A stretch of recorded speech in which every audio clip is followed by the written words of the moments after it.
and gentlemen, I'm Julián Zugazagoitia, Director and CEO of the Nelson-Atkins, and on behalf of our board chair, Shirley Bush-Hellsberg, and the Board of Trustees, the staff and the volunteers, docents of the Nelson-Atkins, it is my true honor to welcome all of you to what is going to be an incredible evening. Tonight is really a night of celebrations. We're kicking off our 25th anniversary, and also we are signaling this moment, inaugurating a piece that is going to be something that Kansas City will be known for. I want to recognize and thank Don Hall and the Hall Family Foundation, tonight represented by Angela Smart, who have been remarkable in all the espousing of not only this particular project, but all of the sculpture park. And in particular, it is a great way to recognize the changing of the name that happened about a year ago to celebrate this 25th anniversary, and now it's called the Don J. Hall Sculpture Park.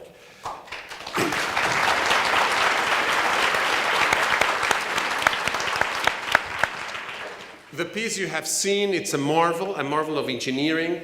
The panel will talk about that. It weighs more than 400 tons. So definitely, I think it is the heaviest sculpture, yet it's invisible almost, intangible. It seems to float. And I think all of those contradictions is what make it so unique. This morning we're discussing with Bob, today if you walk through the labyrinth, perhaps you saw it in an anomaly way with so many people. But little by little, with time, we'll discover it in so many ways. And I think it's a piece that will reveal itself over time, over the different visits with different kind of weathers. And it is something that I think we'll continue to discover for many years to come. So it is a work of art that also kicks off our 6 months of celebrating the 25th anniversary. And it is something that is going to be so magnetic, this 6-month celebrations in the sculpture park, that we created a magnet, and there's going to be 200 and you can take it home. So you'll come very often during this 6 months. Finally, I cannot tell you what a great moment and what an honor it is to have Robert Morris in Kansas City. This is his native city, and he went to Paseo Academy and to the Art Institute. And I'm gratified not only that he's here with his wife, but also the fact that his family from Kansas City are here present, and many friends. So this is almost a reunion from those times.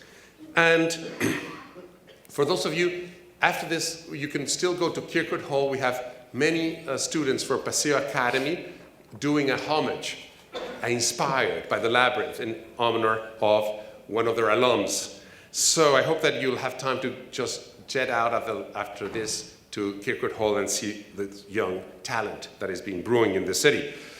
And today in the panel, and he's of course an artist that is internationally known, who has a career that has impacted many continents, and I think one of the greatest legacies is today how many artists are inspired by his art practice and by his theory and his writing. So it is really, a legacy is when an artist impacts artists, when an artist generates other art, and I think that is something that Robert Morris has done over his career. Tonight also we have a very special person, Barbara Rose. Barbara Rose, of course, is the preeminent art scholar, curator, writer of great books, and has been an influence in American art for many, many generations. But we have, and this is personal because we have a long-standing friendship, and I don't know how, but she gave me my first break to write for the art newspaper. She was the first editor and the US representative for that, and I don't know what got in her mind, but she gave me 2 gifts. She gave me the gifts of starting to write in English. At the time I was writing in some other languages that I still don't know how to write. But what was great is that she was the first person also to first edit and then put me up with an editor. And if there's something I love is writing as bad as I write, and then an editor makes me look good. So thank you, Farah, for those great gifts early on. But the greatest gift is that as I was appointed to the Nelson-Atkins and I was in New York, and she called me immediately first to congratulate me and saying what a great institution this was and what a great chance I had. But second, to say, And you know, of the many artists that I love, do you know that Bob Morris was born in Kansas City? And that was the first thing that I said, I hadn't realized that. And there were so many things I hadn't realized about Kansas City, about things that I would learn and come to love in this city. But it was thanks to Barbara that I got to meet with Robert Morris. She planted this seed, and today we see to fruition. So it has been quite a joy. And in the panel, we also are joined by our own Steve Waterman. Steve is the director of presentation at the museum, but he's really, the title doesn't reflect what he does. He is really a magician.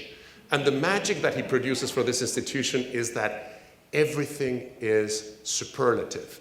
Excellence is not really good enough for him. And I think this labyrinth and the installation also of Roads of Arabia, the galleries, how they look, him and his team, and he's behind, again, for this piece we had more than 80 people working on it, but it was under his supervision and his care and his cherishing of every detail. So I'm so honored to be working with great people that push the envelope in this institution. So with no further ado, welcome the three great panelists, and well, for a great conversation. This is just a great way for us to be in your presence and to thank you for being here. Thank you.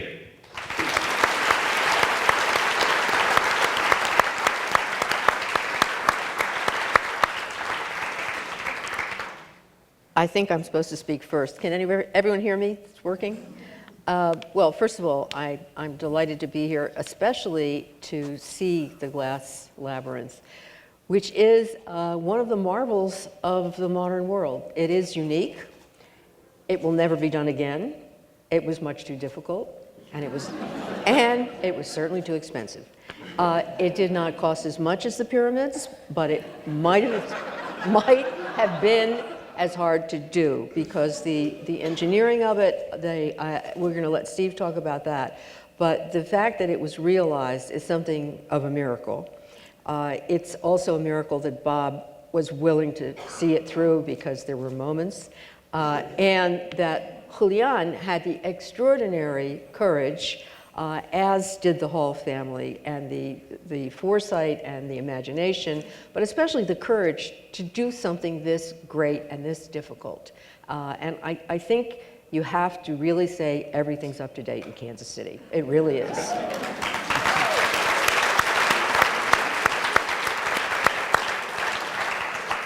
This is a piece. I can't call it a monument because Bob doesn't make monuments, but it's a work, and it's a work of art and installation that people will come from everywhere to see. I mean, I was down there yesterday and today, and it is fascinating to people, and to me, it's fascinating because it's constantly changing. It is not the same for 30 seconds. And I feel that in many ways, it realizes a lot of Bob's ambitions to do something that's not oppressive, that's not a monument, that doesn't tell you what to do, and that is genuinely democratic in the sense that you have your own experience there. It's not his experience, it's not my experience, it's your own experience. And this morning, when there were fewer people, there were just one or two coming out, and I asked them, well, how did they like it? And one man said, well, it made me feel like I was thinking about my whole life. And I realized so many things, and I enjoyed it so much. And so I think it does go back to what was the original intention of the Labyrinth, which was inscribed on the floor of Chartres Cathedral, which I think was your original impulse to do a labyrinth, which is it's a meditation, and it's a meditation. It slows you down, and it causes you to reflect on important things and on your own past and perhaps your future. So I think that on all levels, it's a tremendous success and a triumph for everybody that was involved in it, really. Congratulations to everyone that's involved in it. So these are some images from the text that I wrote for the catalog, and I'll talk about them, and then hopefully I'll ask Bob some questions, Steve some questions. Originally, Bob said, you have to write me all the questions you're going to ask me because, I only do this by email. I don't do anything spontaneously. So, okay, so I wrote him all the questions, and I said, well, so, you sent me the answers. He said, I forgot what the questions were. So we're going to do something a little bit more spontaneous. Okay. The first slide? I think you have a clicker. Oh, I don't know if they gave it to me. Yeah, we don't. I had it earlier. It's a great techno gadget.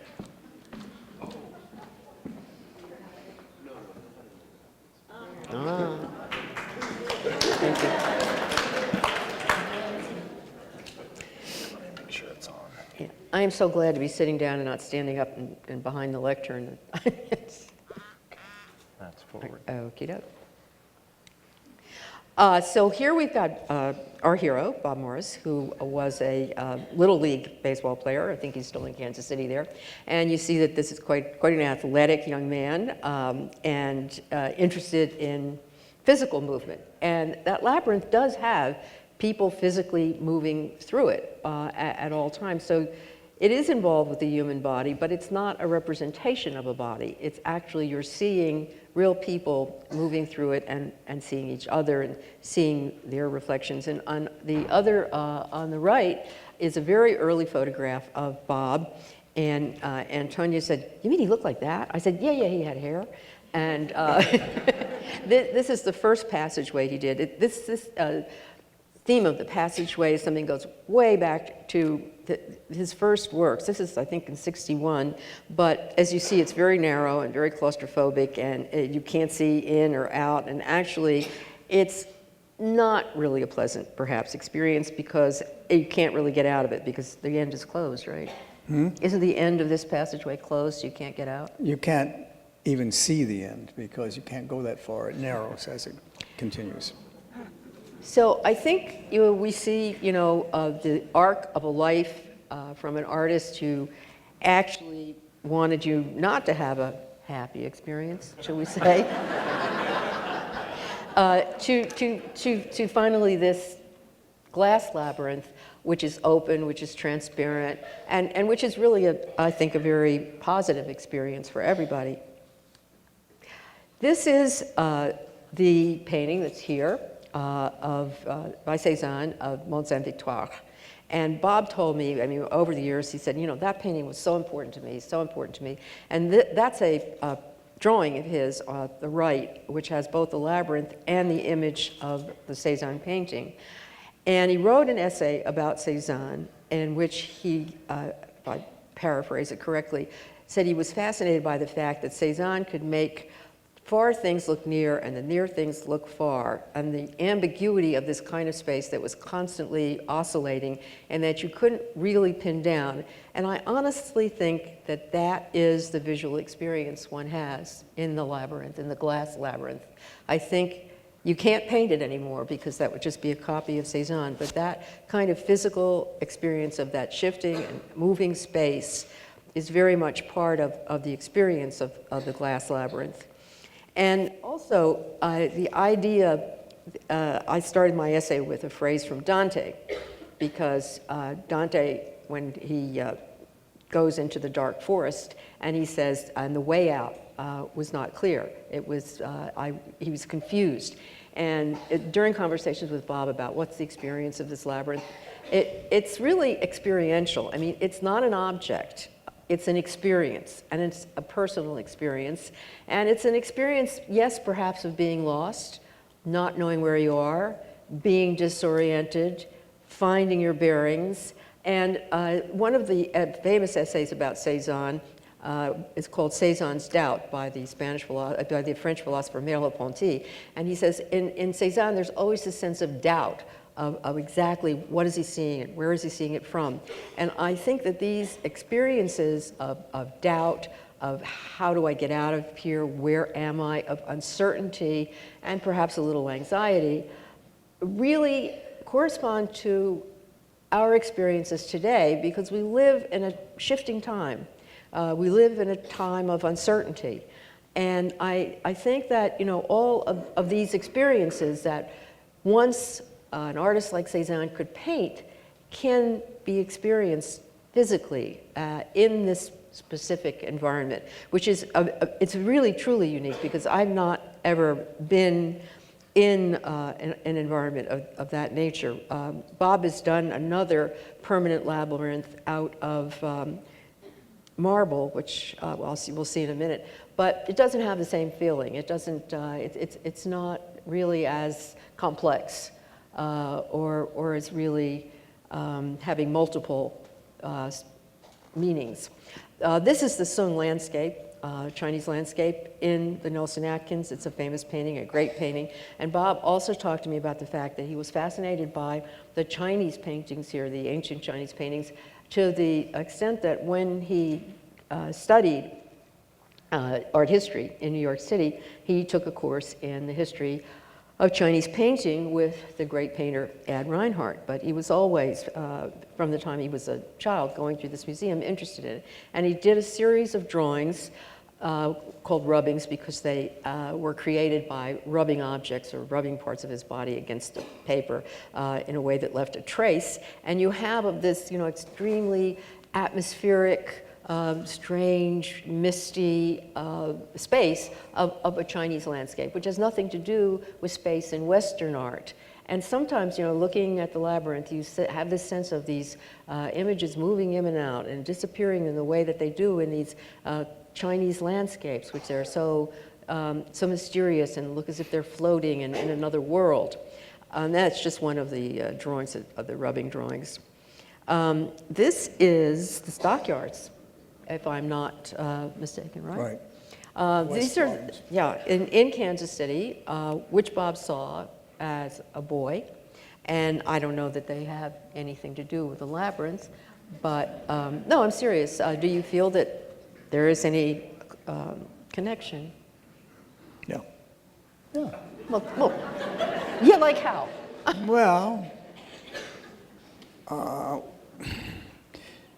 first of all, it doesn't smell as bad, my labyrinth.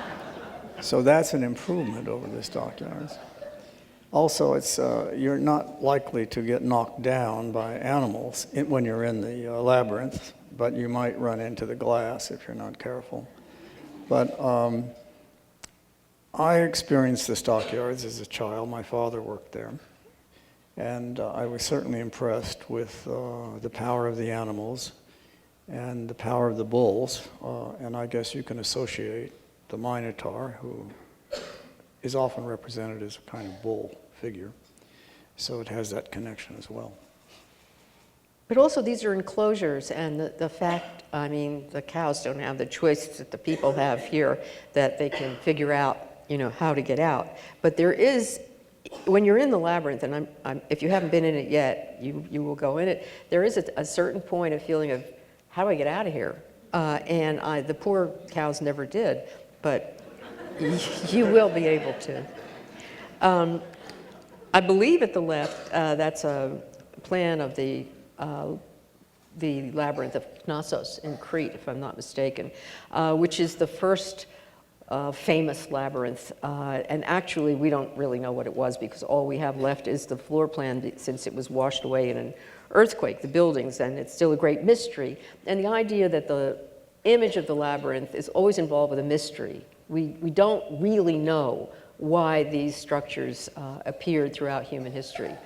They appear in petroglyphs, they appear in, for example, the civilization of Crete is 1,500 years BC, and we don't really understand their origins. And at the right is something that I insisted that we produce. It was a drawing that Bob made in Kansas City when he was 14 years old.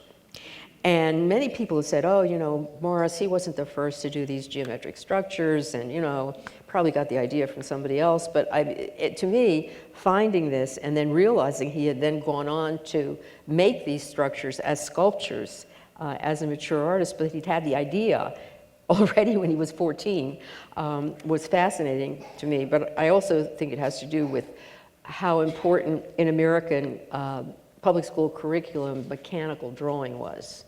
And of course, only boys could study mechanical drawing because we were sent off to, home ec. So the boys got to be these, big kind of sculpture guys and construction and stuff like that. And the girls got to learn how to cook and sew and embroider, except for me, because I was a total failure in all this. So I just used to watch the boys doing the constructions. So I believe that is a drawing of, it's your drawing, but I don't recognize it. It's called Wet Mirror Maze. Could you describe it? Well, it's a drawing for a kind of labyrinth, more of a maze, which some people distinguish the two terms. A maze being something where you have a lot of passageways, but you have choices as to which way to go. And a labyrinth is one way in and one way out, which is the kind of structures I ended up making. But I made many drawings of different kinds, both kinds, in the beginning. This was from '71, and so it was the idea that there would be a kind of labyrinth or maze, and there would be a shower coming down on the walls at all times. So you would go into this thing, I guess you'd probably have to wear a swimsuit. You'd be soaked, but the walls would always be wet. Now, why I thought this was a good idea then, I have no idea. I remember talking about doing that for this. Oh, yeah, right. Yeah, we would have kept it clean anyway. We didn't talk very long about it. But I know you've also you've used mirrors in your Yeah. works. Yeah, I have. And actually, there's an attempt, I think, to probably do everything in your work. But the reflective mirror, the transparent glass, they're opposites. And one of the things about the Glass Labyrinth is that it's all these contradictions. You see the inside and the outside at the same time, and you can see it from the top looking down into it, and so there are all these different points of view that are actually contradictions, and yet you can experience them all. But the wet mirror labyrinth actually didn't get built. But if you think it's '71, that's a long time to be thinking about labyrinths. So it's really one of the motifs in Bob's work that keeps coming back and back and back. And I mean, he's been accused, not by me, of being a group show. Because he's done so many different things in so many different media. I mean, he's done performance art, he's done sculpture, he's done painting, he's done drawing, he's done, earthworks, all kinds of, many different kinds of things. Too many, some would say. But anyway, the image of the labyrinth keeps coming back. Do you have any idea why? Why do they keep coming back? Yeah. It's a space that I guess I never tire of experiencing that kind of space. All of my sculpture, I think, has had to do with space. The labyrinth is the most, I suppose, enclosing and most literal way of using it, but I think the large sculptures before that implied a body's relationship to the space in some way. You assess the scale of the thing, you feel that presence against your body. And the labyrinths took it in one direction. Some of the other sculptures went in another direction. And I tend to work in cycles, and sometimes these cycles reappear, like the drawing below here is blind time drawing, I call them. And they have reappeared with gaps in between.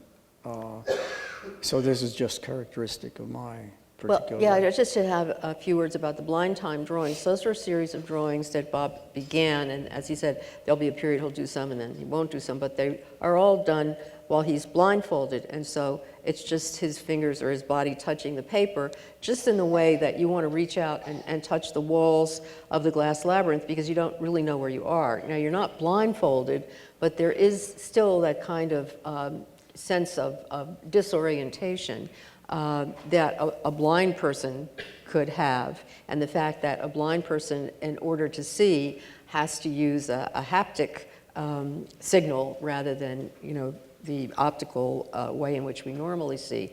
And I was struck by looking at that Henry Moore, which is a kind of an abstraction of organic, whatever, and I thought, I don't really feel anything like that sculpture. I mean, I know it's supposed to be body parts and stuff like that, but I don't really, it seems very remote for me. But being in the labyrinth, you experience your own body, and I don't, to me it's a much more, well, certainly more intimate relationship with a work of art, but I think perhaps more emotional as well.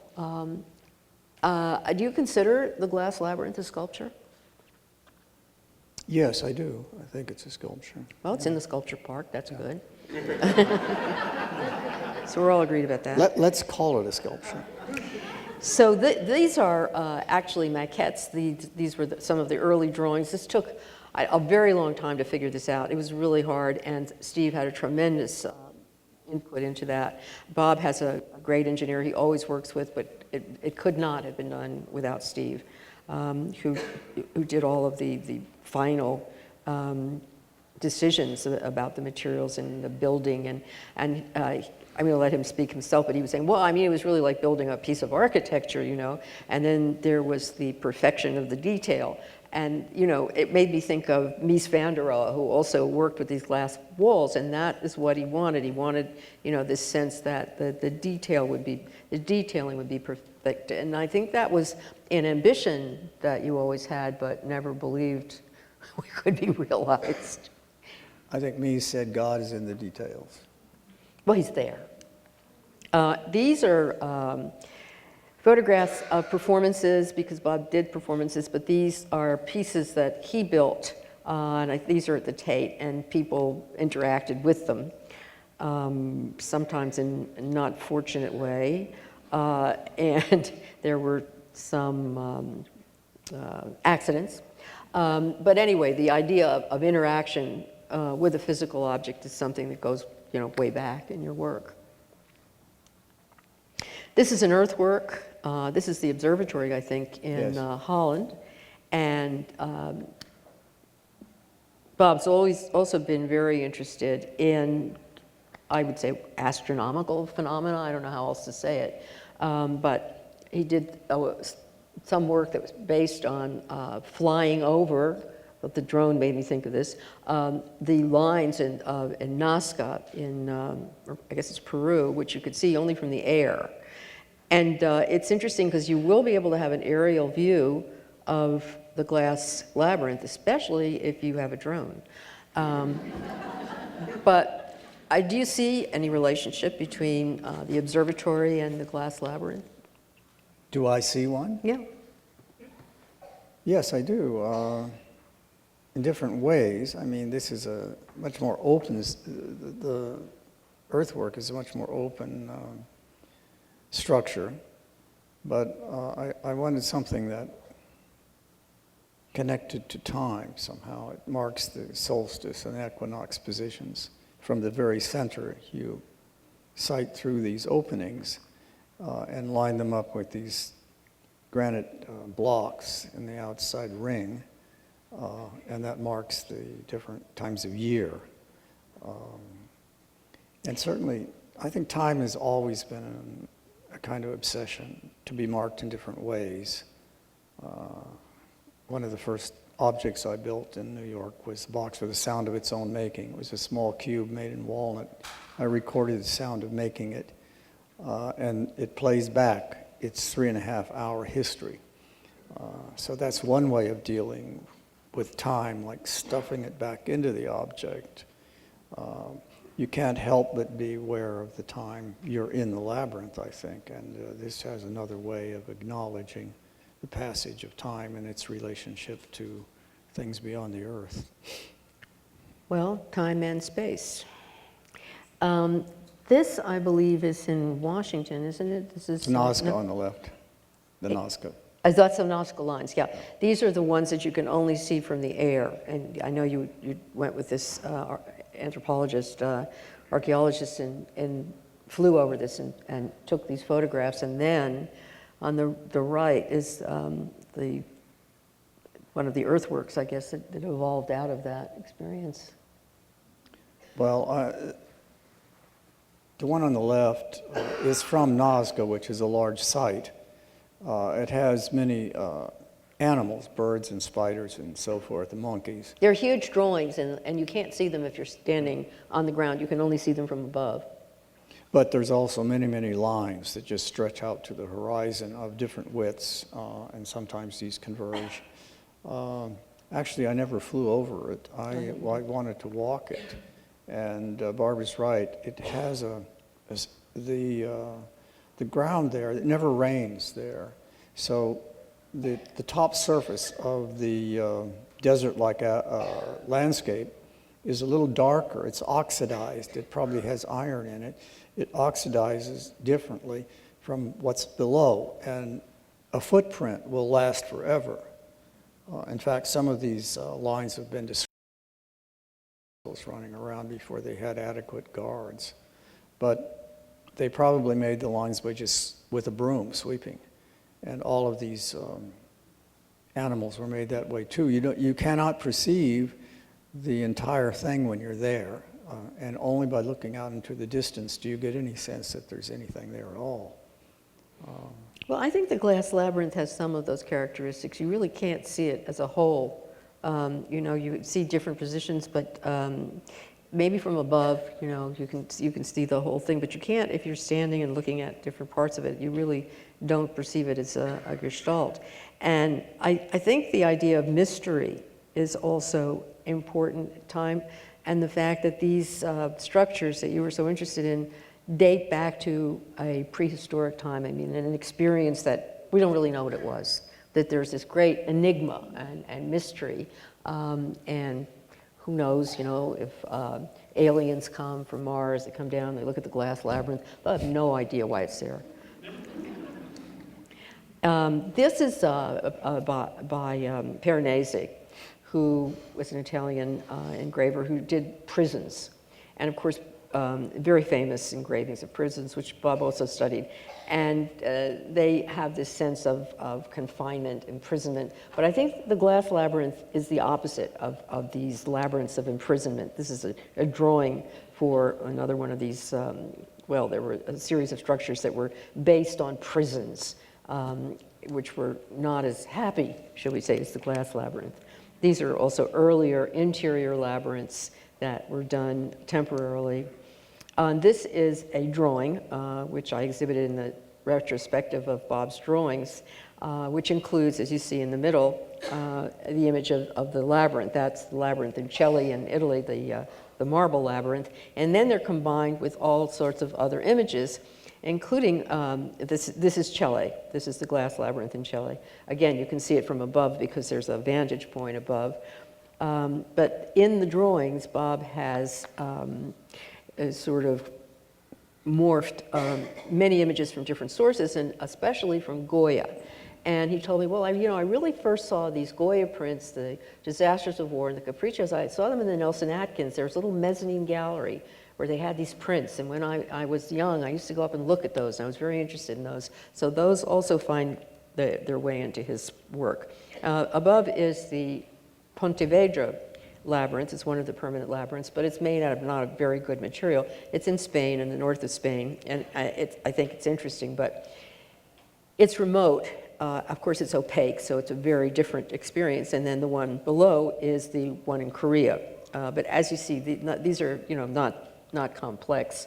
The two great ones are the marble one, which is in Italy, in Tuscany, in this big sculpture park, which I hope everybody gets to visit.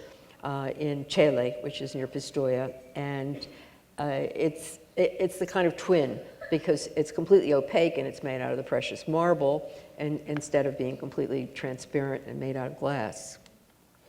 That's Duchamp's string maze, and Bob said, "What'd you put that in for?" And I said, "Well, it was really crucial in terms of an environment, an installation that a person had to walk through that was kind of an obstacle. And no one had thought of installations at the time that Duchamp did this, which is 1947 when he was living in New York. And it was just a totally different idea that you could use space as something that to be navigated, and that a person could have to have an obstacle to traverse in space. This is in Rio, I believe, and that's where there was a glass labyrinth, but it was temporary. It wasn't that difficult to do, I guess. You can tell me about it because I haven't seen it. It was temporary. I haven't seen it either. Well, there you go. I sent my assistant to do it. I mean, he had to supervise people who were doing it all wrong, and then they finally got it right. But it's very different. I mean, you can see it's much less complex. You don't get all of those the lines, the shadows, the aspect of drawing, and I think it's quite a bit smaller, no? It's a lot smaller, and it has another difference, a big difference between the one here. The one here is made of a glass that actually I had never seen before. Maybe Steve can talk about it, but You look through many layers of glass in the labyrinth here at the Nelson, and there's no opacity building up. In this one, it turns green, and people, through several layers, begin to not disappear, but become vague in some way. So you have a different play of reflections and opacity. So I don't know, where did this glass come from, Steve? The glass comes from Oldcastle, which has factories all around, and we happen to have one in Missouri. And it's just, low iron, it's just the clearest glass known to man at this point in time. Yeah, it's amazing. Did you do a lot of research to find it? We did, to find the right, it really came down to kind of some of the structural issues and the performance required for the glass to stand up in high winds. For 100 years at least? And we were kind of battling, those performance issues with the desire to have the work be immensely clear. Well, you explained to me the structural problems, how they were resolved, and I don't know, can you tell us something about, the way in which the glass is inserted into the ground and the way in which how it's maintained? I mean, because it's kind of scary looking, Well, so. it's all of that you can't see. It's all behind and invisible. The interesting thing for me when I'm listening to Robert talk, and when you leave the studio, you have so much control in the studio. And when you leave the studio, you have so many other participants in a project. And that, I would imagine, could be quite unnerving. But there's also great potential in all those participants. We began this project, and it was really, really quite different than what you see today. It had kind of a basement in it. It had a double-walled system, and we were toying also with the notion of illumination in that double-walled system. And there were probably about 6 months worth of conversations that evolved the combination of where Robert wanted to go with the work, and then how we're going to build it, reality. And those things just kind of over a certain amount of time slowly worked together until we found ourselves having really spirited conversations about 30/2 of an inch, and then we were into 64ths of an inch. And then I realized this work is really, it's a structure on a quest for perfection. It wants to assume perfection.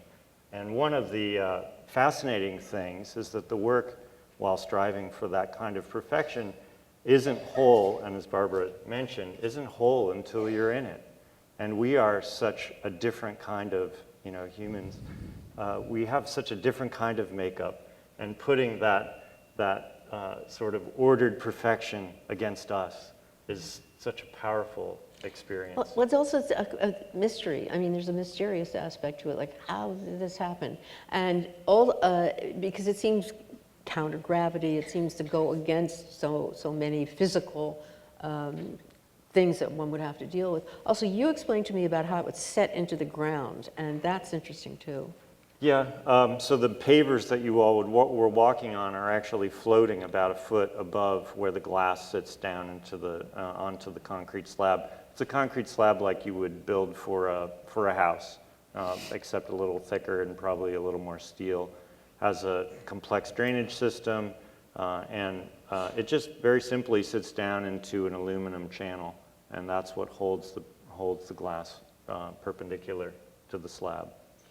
Well, I mean, one of the things I like about this whole project is that it's really a collective effort. It was, okay, that's the end of this. How do I get it off? Because, I mean, so many people were involved in it. And I started thinking, well, the medieval cathedral, there were so many people involved in it, but usually the architect was anonymous, except for one guy, Master Matthew. We know his name, we know, the cathedral he built, but so I guess Master Morris will be remembered. But it took a lot of people involved on many, many different levels, so it becomes a collective enterprise, which is also experienced collectively, and I think that that's one of the unique and wonderful things about it. So I was very happy to be here and to see it because I was dying to see it. I followed all of these labyrinths all these many years, and I thought, well, maybe this will happen. And Julian, who I met when he had a lot of blonde hair, and he was 22 years old in Paris, and I met him through my daughter, and I said he was doing his PhD thesis at the Sorbonne in the Gesamtkunstwerk, which means the total work of art. And I said, Julian, you should really do that here. He said, that's what the Glass Labyrinth is. It's a Gesamtkunstwerk. It's a total work of art. I said, no, we have to put sound in it. If it has sound, then it's a total work of art. And Bob has done environments with sound in them, but they're not outdoor and they're not permanent, but maybe something to think about. But I said to my daughter, I said, this kid, he's a genius. She said, yeah, he really is. I said, he's going to go far. And so you're very lucky to have him. And it's wonderful that everybody participated in having the Glass Labyrinth built here. Questions? Anybody who has a question? Artist is willing to answer? Over here. Yes. In a liberative lens, has your ambition confronted your reality? I'm sorry, I didn't hear. What did he say? Would you say it again? In a liberative way, has your ambition confronted your reality? Oh, you mean has he realized his ambition? Have they confronted one another? Right now, at this moment?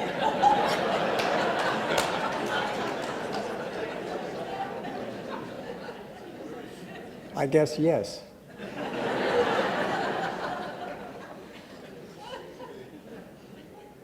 Yes? Can you explain to do another project yet? New idea? The question is he involved in doing other projects? Is that what you said? Off to a new thing? Is he off to a new thing? Oh, he's always off to a new thing. Are you off to a new thing? Yes, I'm always involved in other projects. Yeah. So what are you doing now? Adam and Eve. Oh, right, I forgot about that. So, I mean, there is in Bob's work this kind of oscillation between figurative and abstract art, and it's not really figurative in an old-fashioned sense, and it's not really abstract in an old-fashioned sense, but you could say that the labyrinth is abstract, but these are big bronze sculptures, and they are figurative, and they're being made in Italy. And I guess they'll go to Chile, right? Probably, yeah. One is based on the 20,000-year-old so-called fertility figure, the Venus of Despuig. It was found in a French cave. It's only about this big, but mine is 9 feet tall. Well, it's kind of like the Revenge of the 20-Foot Woman or something like Yeah. that. She has a very small head and a very large stomach. So I'm not asking you if that has anything to do with your opinion of women. But Adam also has his drawbacks. Well, if you object to Eve, wait till you see Adam.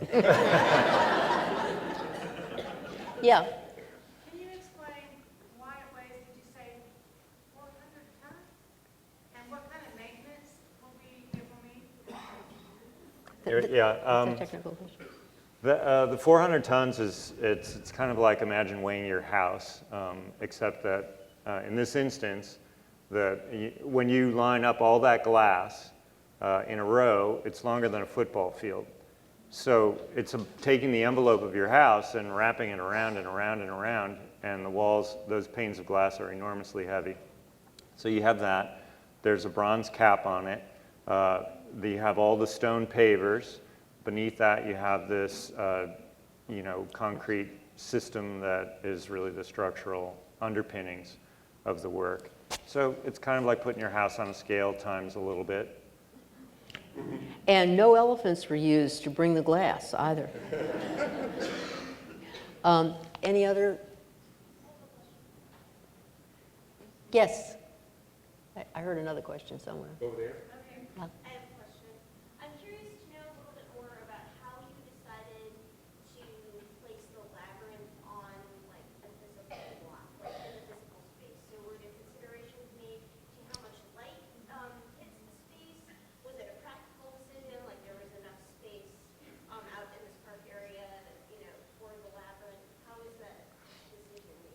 if I understand you, you're asking about how that site was chosen. Yeah, how did you decide on the site? Well, I walked around the campus of the Nelson, and that seemed like a good place. It seemed like the perfect place, as a matter of fact. You could see it. It's always important, has been important for me in the Labyrinths to be able to view above, and you get a kind of gestalt of the whole thing when you see it from the top. And this is emphasized, especially in this one, by the bronze cap, that this outline of bronze.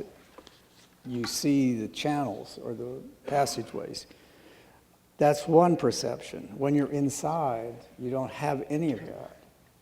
The screen. You don't even know exactly where you are. So I've always liked these two aspects of your experience based on those two kinds of information, I guess. So it satisfied that. You could get above it slightly and see down on it, and it had enough room around it. There wasn't anything too close to it.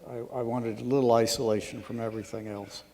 So I couldn't find a better spot for it. So that's how I picked it. Yeah? How do you keep like motivated to keep doing it? Like, 'cause I can imagine it takes a really long time to do it. Slower. How do you keep the motivation to keep going? How do you just On a project that takes this long, how do you keep motivated to keep going? I get angry often. And then he writes me really nasty letters and says things like, "It's your fault. This would never have happened to me."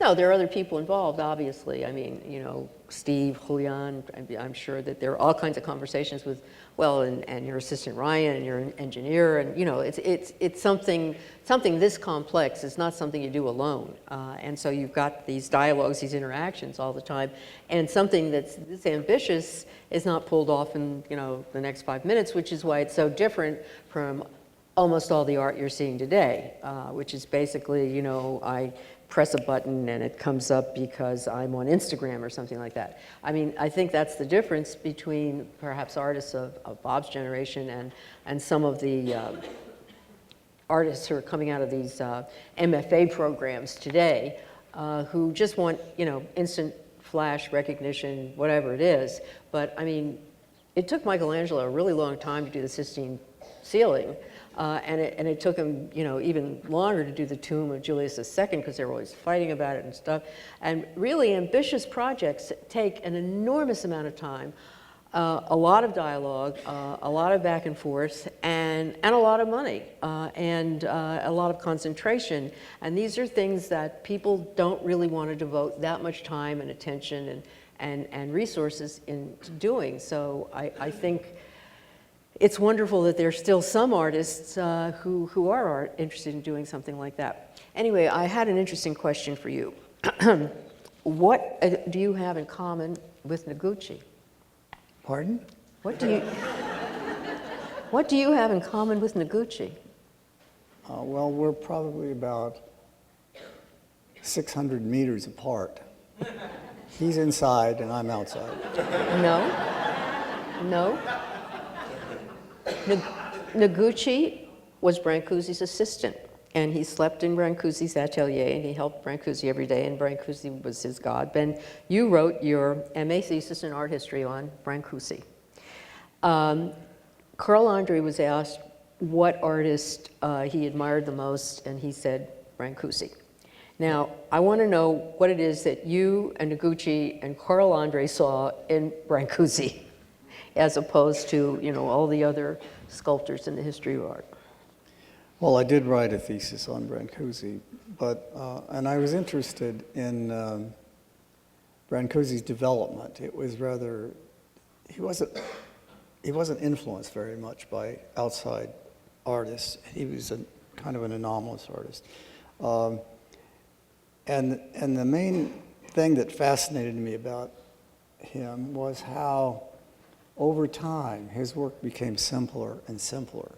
It was a kind of reduction of complexity in the work, moving toward a whole. So that was interesting because art often moves in the other direction. It starts simple, it becomes more complicated, and then it gets to be Baroque. But Brancusi worked the other way. And so that was one of the things. There are many things about him that I find interesting. One critic said that the problem with Brancusi is that it's all compulsive on top of the base, completely polished and ground down to a void or a hole, and all the energy is underneath in the base, which is sort of hacked out and rough. And he treated the bases completely differently than he treated the tops. So he was working in these two directions. He even permuted the elements sometimes on the bases. I studied photographs taken over years and would see that these things changed, sometimes just permuted. So that was another aspect of his work. But there's a directness to it, and kind of the simplicity is not reductive. It's complex, that you respond more and more to the form and the proportion. And Well, that's why you can't call it simplification. No, You can call it reduction or refinement. Simplification is like an idea about abstraction that's not very interesting, like, the form is abstracted from, which is not Brancusi at all. And then the relation to the materials. well, I think it was Nelson Goodman that said about art, every difference makes a difference.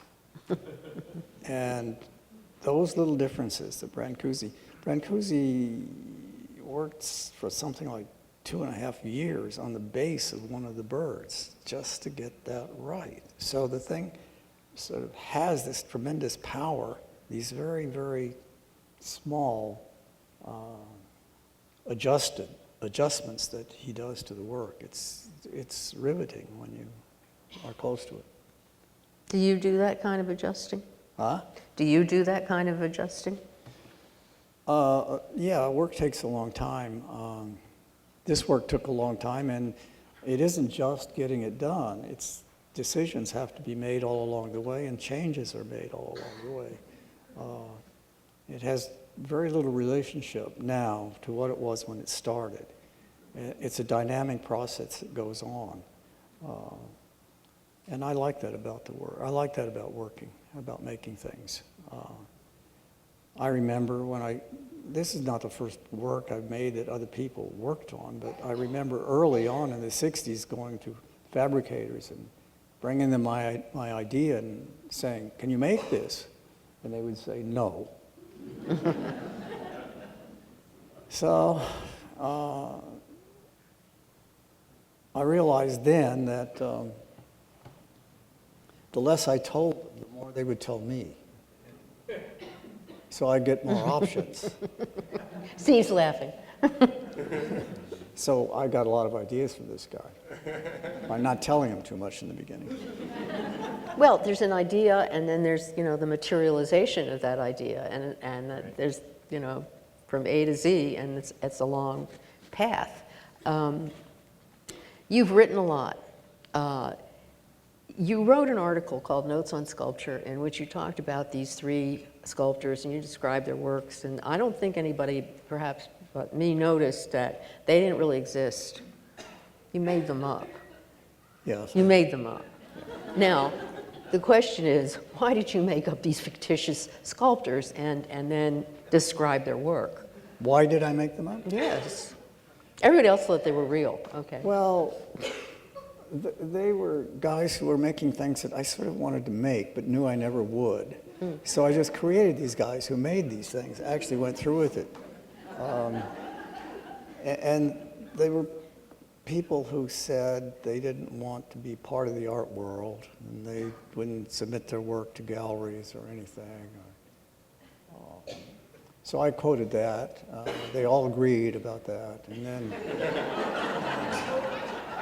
then I started getting letters from people in various places saying, can't be friends with you anymore. You just exposed these guys to the art world, this miserable art world, and they were happy to be working on their own. So, there's strange consequences to this. Yes, yes, actually, actions do have consequences, usually. Yeah. Not always. I know my granddaughter was inspired by this, and she had a large panda. It was covered in paisley, and the name of the panda was Paisley. And so she would write reviews of the conceptual artist Paisley shows. Now, Paisley never had a show, but my granddaughter published her reviews of the shows anyway. Same idea. Same idea. I told you, it went on. But the thing about the Glass Labyrinth that's wonderful is that it really does exist. People really can experience it, and many people really, I think, will come to see it because it is this kind of miraculous apparition. It's something that really shouldn't exist. I guess that's part of what I like about it. I mean, it's something that you think, well, this really shouldn't be. It's impossible, and yet, there it is. And, through the help of people like Steve and other technical people and other workers that were able to realize Bob's idea, there it is. And it's really wonderful that it's here.